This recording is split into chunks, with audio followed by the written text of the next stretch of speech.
Isaiah chapter 2.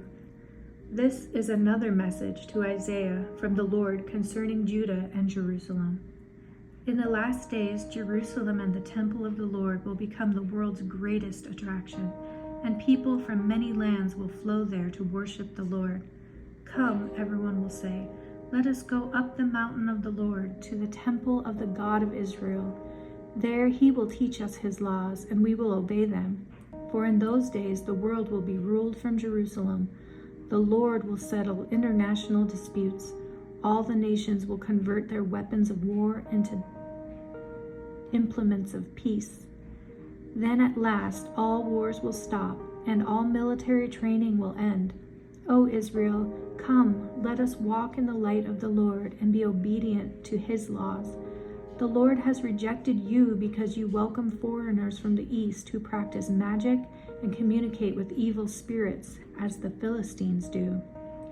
Israel has vast treasures of silver and gold and great numbers of horses and chariots and idols. The land is full of them. They are man-made, and yet you worship them. Small and great, all bow before them. God will not forgive you for this sin. Crawl into the caves in the rocks and hide in terror from his glorious majesty.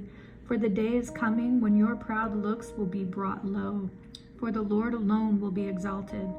On that day the Lord of hosts will move against the proud and haughty and bring them to dust. All the tall cedars of Lebanon and all the mighty oaks of Bashan shall bend low, and all the high mountains and hills and every high tower and wall, and all the proud ocean ships and trim harbor craft, all shall be crushed before the Lord that day. All the glory of mankind will bow low. The pride of men will lie in the dust, and the Lord alone will be exalted. And all idols will be utterly abolished and destroyed. When the Lord stands up from his throne to shake up the earth, his enemies will crawl with fear into the holes and rocks and into the caves, because of the glory of his majesty. Then at last they will abandon their gold and silver idols to the moles and bats, and crawl into the caverns to hide among the jagged rocks at the tops of the cliffs, and try to get away from the terror of the Lord and the glory of his majesty when he rises to terrify earth. Puny man, frail as his breath, don't ever put your trust in him.